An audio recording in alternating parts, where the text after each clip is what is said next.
Hey guys, Nathan here again. Absurd Being, talking about later Heidegger, Introduction to Metaphysics, Part 3. So we're starting with the restriction of being, this section. And basically what we're going to do here is try and limit being in some way and try to get a deeper understanding of what it is. In the same way that we saw that enklysis, I called it, the finite form of the verb is a limited form of the infinitive, but in being limited, restricted, it reveals something to us, whereas the infinitive, there's no meaning to it. So that's what we're going to follow that same kind of process to understand being a little bit. And I'm also going to stop saying capital B being all the time. That's too cumbersome. I'm just going to say being, but when it's unclear, I think, whether it's being or beings, capital B being or small b being, I'll just make it clear. So, first section is being and becoming. Just going to look at these opposites, these distinctions, being and becoming. It's a short section, and basically all Heidegger says is that becoming is not yet. What is, on the other hand, no longer needs to become. So that's the difference between the two, being and becoming, nice and easy. Next section, moving along quickly, being and seeming. So another distinction, another pair. And this is pretty simple too. Being as opposed, this is a quote, being as opposed to seeming means what is actual as distinguished from and opposed to what is not actual. Cool, that's pretty basic, right? But he goes on from here and says that there is a unity here underlying this distinction in the sense that both being and seeming appear. So there's this underlying unity and appearing. And in appearing, being is a letting step forth from concealment. So that's what being, this capital B being, said I wasn't going to do that, right? That's what being does. It lets step forth from concealment. And another word for this is aletheia, which is the Greek term I think we've talked about before, which is, it means unconcealment. And also, Heidegger notes that this has often been incorrectly translated as truth. And what's ironic about that is Heidegger translated it as truth and calls it truth through being and time, and even right through to this present work and beyond. He continues to call aletheia truth. But excuse me, that's it's not truth, it's unconcealment. So being discloses itself by allowing beings to appear. So in the sense that it always remains concealed, but in order to allow beings to appear, it must kind of betray something of itself. We can get a glimpse of it through this. So seeming, the not actual, seeming is a variant of being, where being is this appearing or unconcealment, letting step forth from concealment. And again, there's another connection here between the enklysis and the infinitive, the finite form of the verb and the infinite form of the verb, the former telling us something about that latter. So we have the same situation appearing here. Seeming tells us something about being. But there's a difference between seeming and unconcealment, the unconcealment of being, and that both conceal being, both keep being concealed, but seeming also conceals itself, conceals the fact that it is seeming, because it appears as something actual, right? That's what seeming is, something not actual presenting itself as actual. So it conceals its own nature in addition to concealing being, which again, capital B, being, is always concealed. When I talk about the unconcealment, I'm talking about beings becoming unconcealed and revealing. Yeah. So let me leave it there and just add that the seeming is not being. And I think that's an important distinction. It's still being. It's a variation. It's a mode of being. It's not being. So it again, it appears. So it is it's a derivative of being. It's we called it, what did we call it in the last video? It's a falling away, I think, was the word, from being. In the same way that finite form of the verb falls away from the infinite, the infinitive form. So there are three paths Heidegger talks about, which we can recognize and choose between if we want to, quote, take over their Dasein in the clarity of being.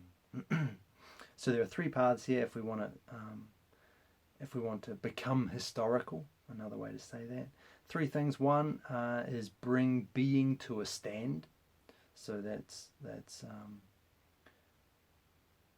apprehend, kind of, or understand, acknowledge being itself. Two, endure it in seeming.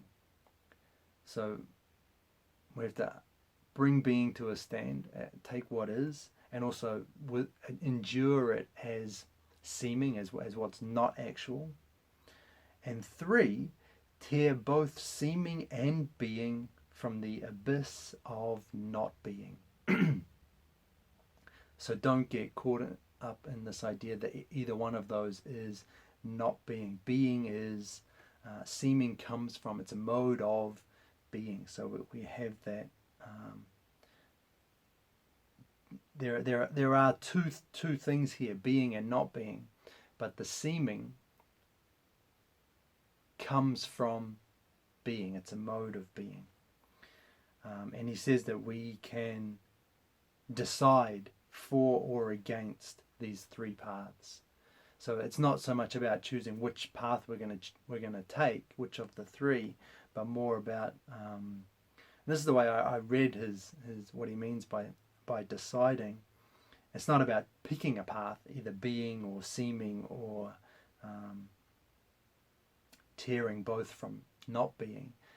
It's more like acknowledging that this is the situation, or failing to acknowledge it, which would be going down the logical, analytical, scientific path, the modern path that we've taken already. So that's what the decision here is, I think. It's a decision between either grasping that, the truth of being, or continuing to labor in ignorance, I guess. And he claims he finds these three paths in Parmenides. And Parmenides had a famous, there's a famous poem written by Parmenides, in which he talks about the two possible paths we can take, being or not being. And Parmenides, through his Heidegger, through his own translation of Parmenides, claims to find three paths, the three paths that he's talking about. Not sure about that. I'm not going to investigate that in any detail, just leave it where it is. So, and the last part of this being and seeming section, he wants to tie being, becoming, and seeming together. So the first two pairs, being and seeming, being and becoming, he wants to bring them together. And he does that by saying that becoming is not pure nothing. Rather, it's no longer this and not yet that. Okay, so that's straightforward, right? So what it offers then is an inconstant view. And this is a seeming. when something is becoming, it's also not actual. It's also seeming to be something. So we have that connection there between them. And he puts it, the way he puts it, I'll quote it for you. Just as becoming is the seeming of being, seeming as appearing is the becoming of being. So it links quite nicely, all things come together pretty smoothly. Do I need to explain that? Just as becoming is the seeming of being. So when something's becoming, that's a seeming, an appearing still of being. So we're still catching being still involved in this. And seeming also. Seeming is appearing. We talked about that at the beginning. And that's just the becoming of being. So being lies at the foundation of both becoming and seeming. They're not, I mean, they are distinguished from each other, being and becoming and being and seeming, but they're not opposites in the sense that they bear no relation to each other. Being underlies both becoming and seeming. That's the key point. So the next section, and this is the longest one of the four, he talks about being and thinking, this distinction. So what's thinking? Thinking, quote, brings something before us, represents it. Okay, so that's all right, and has become closely associated with logic. And obviously Heidegger will argue for the overcoming of logic and thinking. He wants a more originary, rigorous thinking that belongs to being. I've got it there. And he goes into a little bit of a story here about he talks about a couple of the pre-Socratics, who I know I've mentioned them already, Heraclitus and Parmenides. They both feature quite heavily in Heidegger's work. So Heraclitus, the Greek word we're going to look at is logos, which has been translated as discourse or word, but originally, according to Heidegger, meant a gathering which was at the same time a contrasting or comparing. So there's an obvious connection here with being, a capital B, that being as that which gathers beings and stands in itself. So Heraclitus has been talking about this logos, this gathering, and he says that, or Heidegger says, both Heraclitus and Parmenides saw logos and phusis as unified in being. So the logos gathering together, phusis as that emerging, abiding sway we talked about, and so that they are essentially being, and Heraclitus and Parmenides both acknowledge that, both recognize that. Except there's one passage of Parmenides that Heidegger talks about, which has been translated, quote, but thinking and being are the same. So that's the translation. And where in this case the thinking means subjectivity. So it's the subjective representing of an object. So it has that duality built into it. And the consequence of that is that the subject's thinking determines being. When you say, but thinking and being are the same, the intimation is that since thinking is subjective, and it's a subjective kind of act over which we have control, if thinking and being are the same, then the idea is that our thoughts determine being. And Heidegger, though, retranslates this as, quote, belonging together reciprocally are apprehending and being. So apprehending is a word which has changed there. So it's the word Heidegger uses apprehending instead of thinking. So it's worth noting that. But he's basically saying the same thing. Belonging together reciprocally are apprehending and being, as opposed to the more standard translation, but thinking and being are the same. So it's similar, but a couple of, he's reworded it, swapped out thinking for apprehending. And what he's trying to say there is that it's not a case. He's trying to avoid this conclusion that thinking, the subjective thinker, determines being in some way. So it's like the idealist kind of understanding of the world. He's trying to overcome that. It's not that we think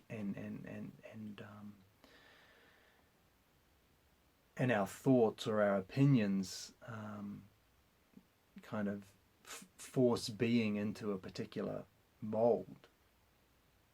Rather, he's saying those two things come together. They are the same thing. And to justify this, he finds an instance where Parmenides uses that word thinking, which is in Greek noein, another tough one I'm not sure how to pronounce, noein, I'll say noein, in a way which is clearly not referring to humans as subjects, as subjective thinking things. So rather, in that case, Parmenides says for humans to be, they must belong to being. That's the ultimate conclusion here. So the quote then for this other passage is, the essence and the manner of being human can be determined only on the basis of the essence of being. So in a way it's a switch, it's a flip. He's flipped it. Instead of saying that thinking determines being, we've got that being human can only be determined by the essence of being. So being in a way determines the human. Which is kind of a long and convoluted way of getting there, but that it's the way that this lecture course kind of runs, I think.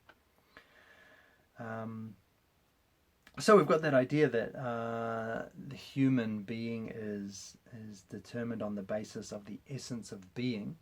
So we're not at the center anymore, which is, again, that's the fundamental modern understanding of ourselves, right? Where we are, it's that humanist approach, right? From the, I guess, kicked off in the Renaissance, or Heidegger's saying it's even earlier than that. It's in ancient Greece they started this. So where the subject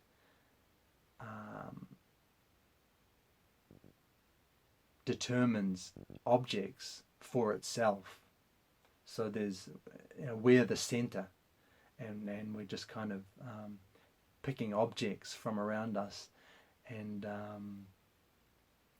what he's saying, he's reversing that. So the objects, being, is actually the center, and we are participating in that in some way, and we're determined by it also.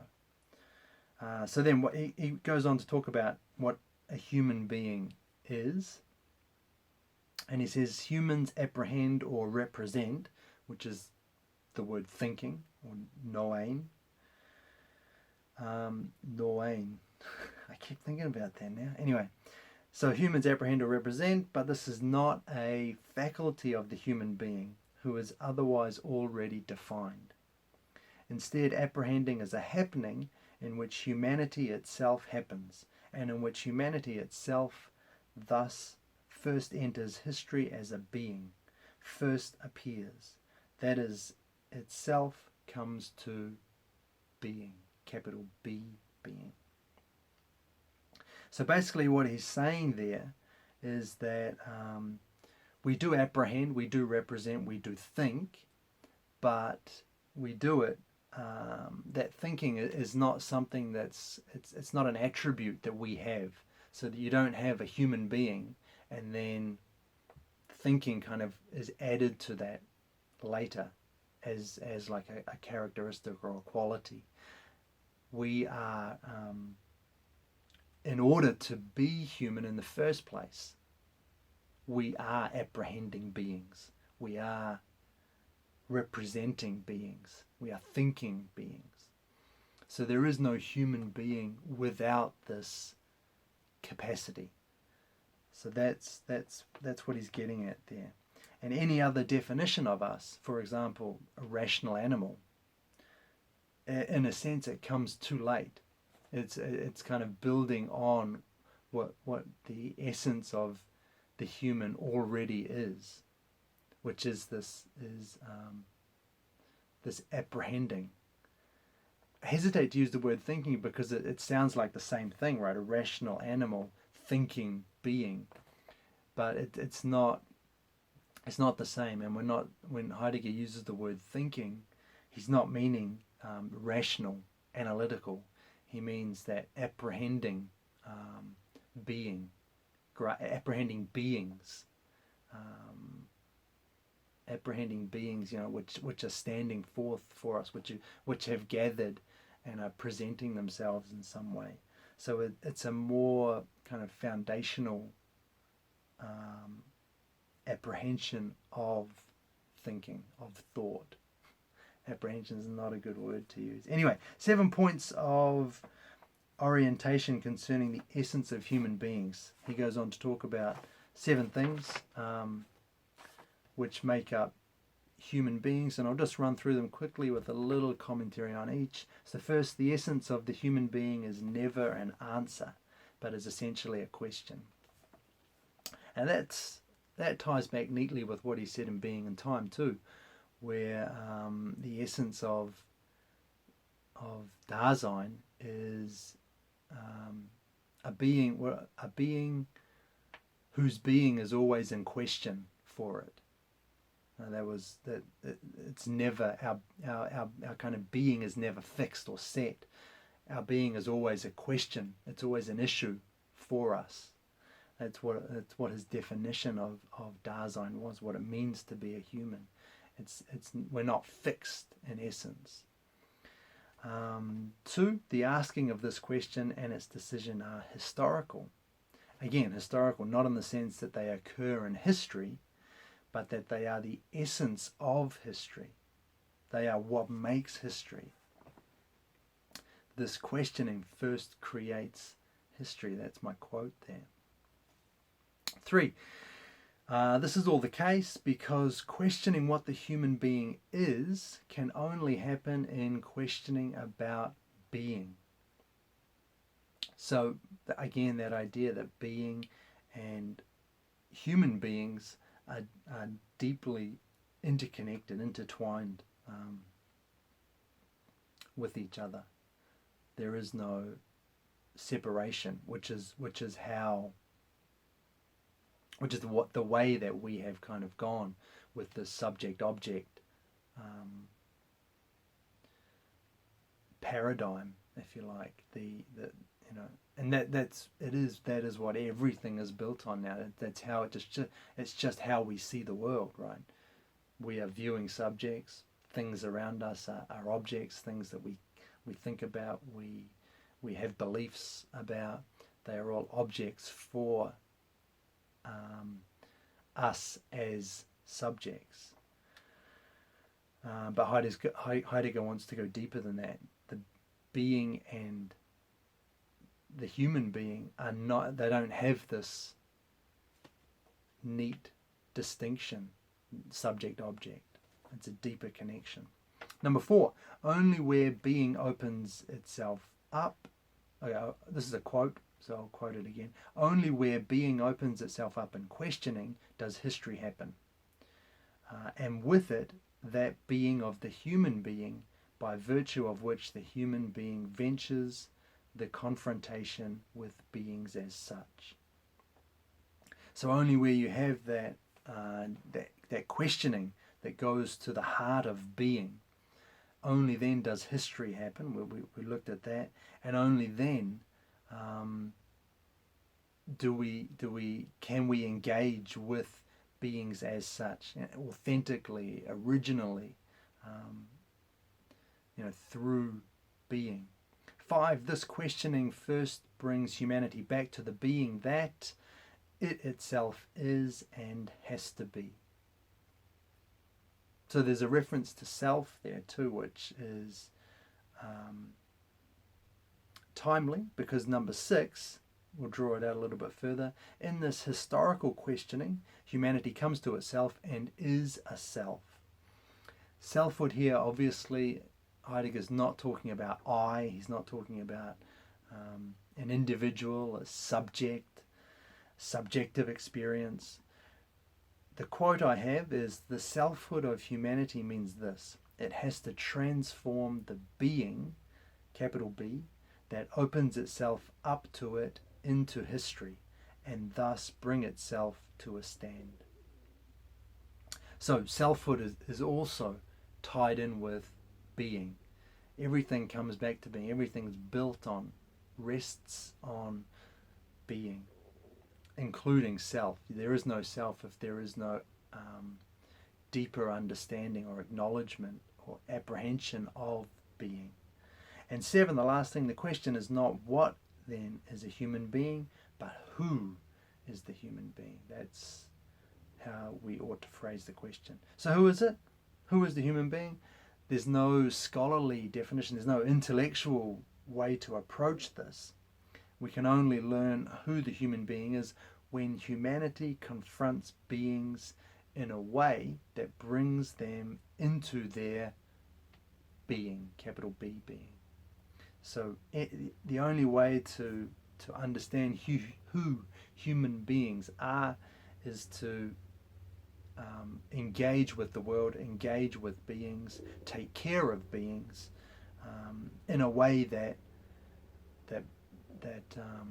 opens them with regard to their capital B being.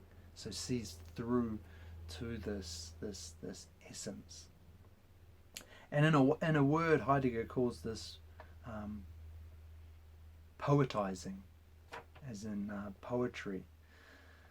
And he calls Heraclitus and Parmenides, he calls the way that they approach this poetizing thinking. So they've and the word, poetry, it's a reference to what we've already seen with the origin of the work of art, the way that Heidegger values art, and in particular poetry, as this vehicle by which we can gain access to being itself. So it's not just it's not just art is not just a nice painting or a nice poem. They capture something essential, deeper than just the things that they represent. So poetizing thinking, that was what Heraclitus and Parmenides were up to. However, logos and phusis, those two aspects of being, were separated in ancient Greece via a schema which Heidegger, which we've talked about already, which sees being as the objective, the object, and thinking as the subjective, the subject. And so this is the opposite of poetizing thinking poetry. And that's where we're going now. And Heidegger's going to look at that with Sophocles, by looking at Sophocles' play Antigone. Sophocles was an ancient Greek playwright. So this is going to get a little bit hairy. Not that this is nothing I've said is not hairy, right? So anyway, let's get into it. Sophocles describes beings as a whole, or with what Heidegger's already called the sway, this beings as a whole. He describes it as deinon. Deinon, that's the Greek word, and it means terrible, violent, or overwhelming. So it's just beings as a whole, as a mass. It has this element of just almost unruliness, just overwhelming, violent, terrible. It's just yeah, I mean, if you can kind of see it in that way, beings are just kind of chaotic, I guess, is what Heidegger's getting at there. Um, so that's the first thing. Beings as a whole is Danon. But also, this Danon also describes human beings, also describes us. Terrible, violent, overwhelming. Why? He gives three reasons for this. Not because we are violent animals or anything like that, but because we are exposed to the overwhelming sway of beings as a whole. So that makes us, that we partake in that, right? We are exposed to this overwhelming sway. Second, we are also violence doing in the strife or struggle in which we bring beings forth. So we partake in this activity of bringing beings forth as the beings that they are, and in doing so, we commit violence. There has to be strife or struggle. We've talked about this a lot. There has to be strife you have to pit beings against each other. They have to be limited. They have to confront each other in order for there to be any beings at all, right? There has to be that clash. And thirdly, because we are uncanny. That's the word Heidegger uses. And this just means kind of thrust out from our kind of resting, safe place, thrust into this overwhelming sway of being, where we kind of engage with and deal with these beings and violently bring them forth. So we are also Danon. So the language, understanding, mood, passion, all of these are beings. Right? They're all things. Therefore, they're part of the sway. Danon as the sway, as the world of beings around us. They all form part of that. So the consequence of this, though, is that while people often think it is they who have language and passions at their disposal, we kind of own these things, they're ours, we use them, or something like that. This can't be the case. It's impossible. And I'll quote the next section for you. How is humanity ever supposed to have invented that which pervades it in its sway, due to which humanity itself can be as humanity in the first place? And so this is a repetition again of a theme that we've seen before. We tend to think that we are, as subjects, we are thinking these thoughts, we are having these feelings, we are experiencing this mood, or coming to this understanding. We understand all of this, we interpret it all as subject-object from that dualism. But Heidegger is saying, how is that possible when without these things there is no humanity in the first place? So we need this sway, the sway of beings, in order to be as humanity in the first place. So this is all just a revolt against that idea of subject and object. So Heidegger goes on to say, insofar as the human being enters into them, the human being becomes human, and beings disclose themselves. And when he says enters into them, what he's talking about there is things like poetic saying, thoughtful projection. He also talks about constructive building, and also state creating action. And somewhere else he's talked about religion as well. And you might be thinking, if you've read this section, okay, so let's just have a quick look at some of these. Poetic saying, so insofar as we make poetry. This goes back to the origin of the work of art, right? Insofar as doing that, we set being into work. We reveal beings through an understanding and appreciation of their being, not just as things for us to look at and play with. Thoughtful projection, that's you'd imagine that deeper kind of understanding that Heidegger talked about in Being and Time. And also there's that captures this idea of thinking as apprehending, not an analytical, logical process or undertaking. So again, with a connection to being, not done on its own, if you like, or from a logical, scientific perspective. Constructive building, though, okay, so we're getting a little off, into some unusual territory here. But again, if you think about it in terms of, do our buildings, do they just exist in order to, as a kind of instrumental?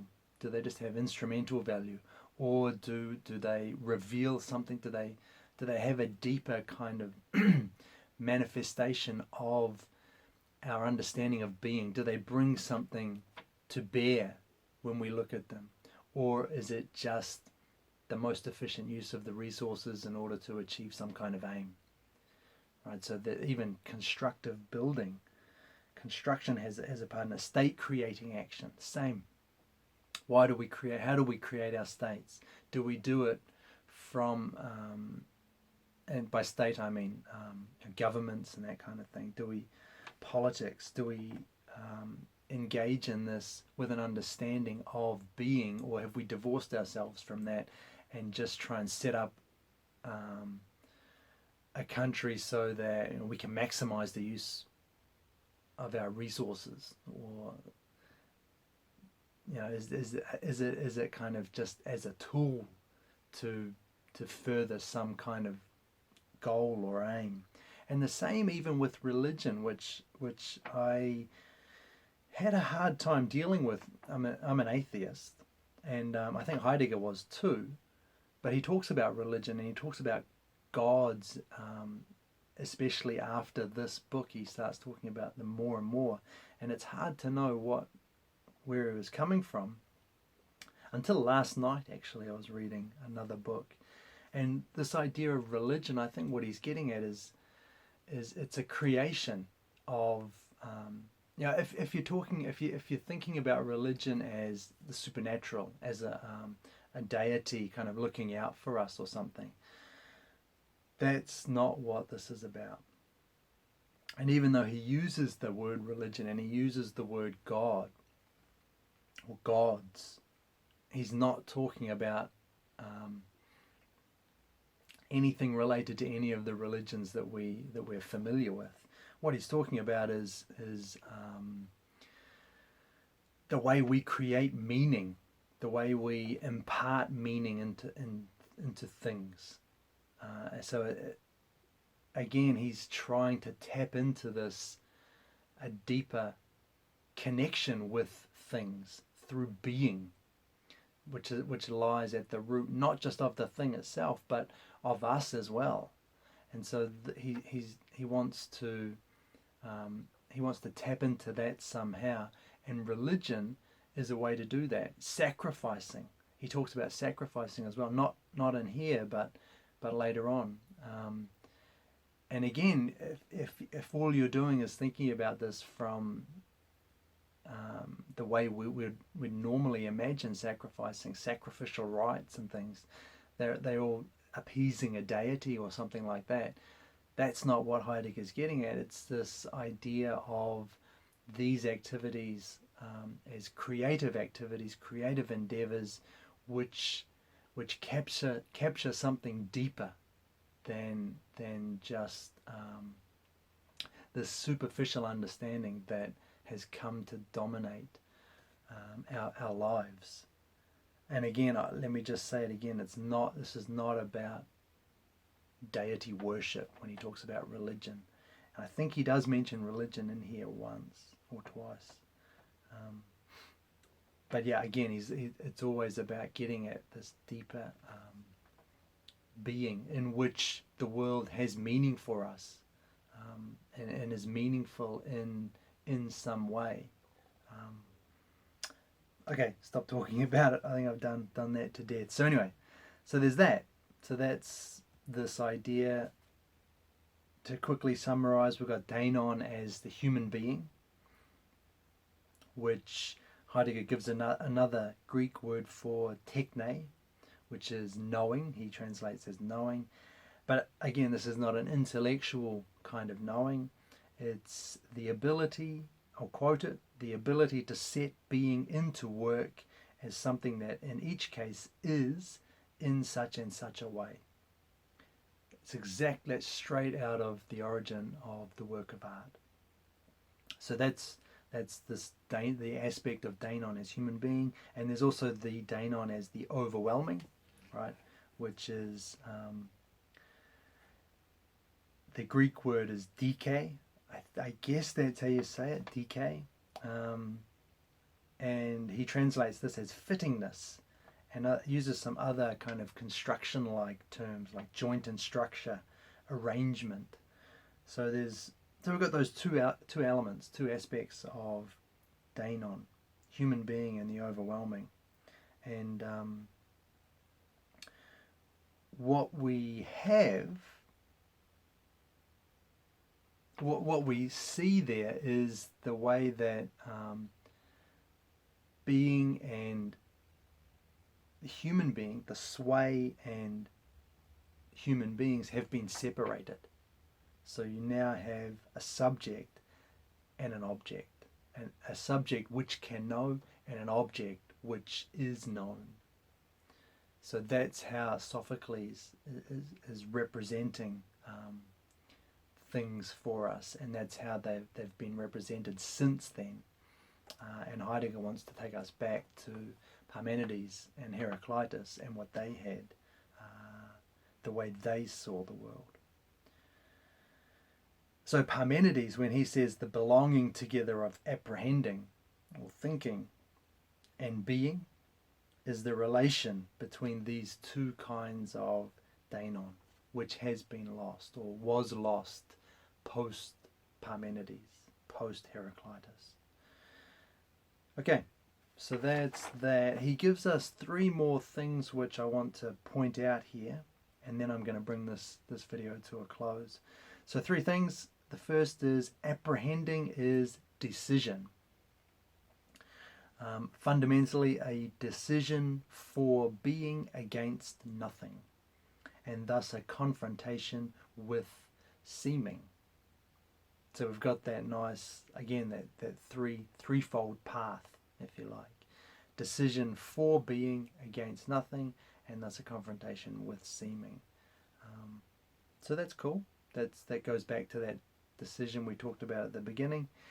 Apprehending is entwined with logos, so it's closely bound up with logos, and the former, apprehending or thinking, can't take place without the latter, logos, without the gathering, which is the being, right? Which is being. Now he goes on a little bit of a detour here, which we have to go through, I think, into language, but it won't take that long. The word, the name, sets the self-opening beings out of the immediate overwhelming assault back into their being, capital B being, and preserves them in this openness, delimitation, and constancy. So we've kind of seen this already. We've talked about a little bit of language, the way language reveals beings as beings. So it's kind of the way in which beings appear to us. And he calls it quick quote for you, language is the originary act of violence as the opening up of being, capital B being. And after this, then the word sinks down to become a mere sign, just a representation, so a symbol. So originally, the original act of language is a violence which opens up beings as what they are. And in doing so, it's opening up being itself, capital B, being. So in originary saying, the being of beings is opened up in the structure of its gatheredness. So that's cool, I think. And this can happen either as poetry or pre-spoken word. So language as pre-spoken word. There's something to think about. But I think, again, if you think about like art, the origin of the work of art is, Heidegger would say, language. It's opening up, it's revealing beings through setting into work of being, right? And so it has the function of language, which is which we tend to think of now as like a communicating, but that's essentially what it does. It communicates being to us. That's what art does, and so we can see this in many different ways that have nothing to do with the spoken word. However, the similarity between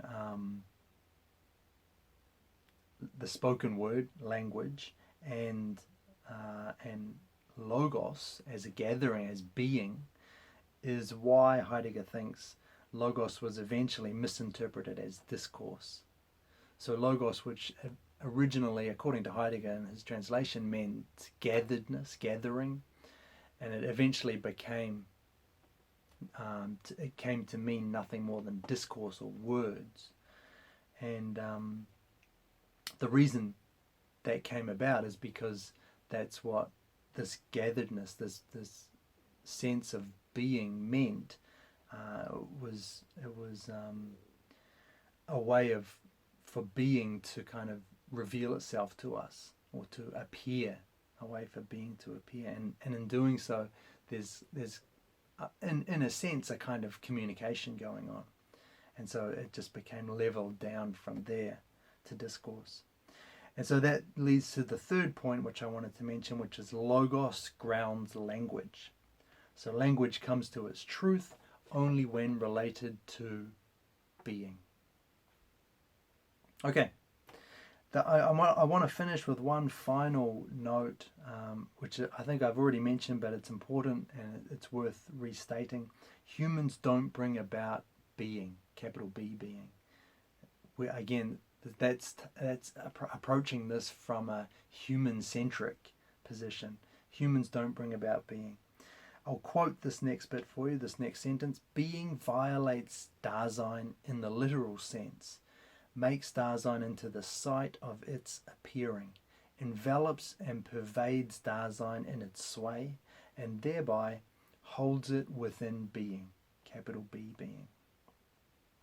So that's a really interesting section, and we're seeing kind of a turn a little bit here, because being and time can be read as quite a human-centric, a Dasein-centered text, right? It's all talking about the way it's phenomenologically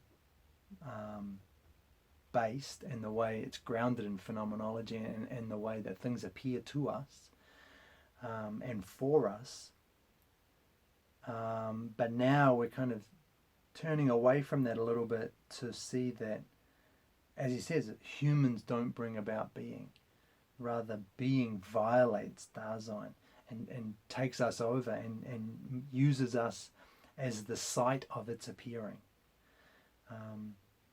And in doing so, holds us within being. So that's an interesting point, which we'll talk a lot more about in coming videos. But the thing to take away from this, humans are the site of the gathering and apprehending. Okay. We don't cause unconcealment, we steward it. And that's another word which will come up a lot, steward. So anyway, that's where I'm going to finish this up. The next video will start off with a discussion of Plato and Aristotle, and bring this series, this video set of 4 videos to a close. Anyway, thanks for listening. Again, as always, I hope this helped, and I'll see you shortly.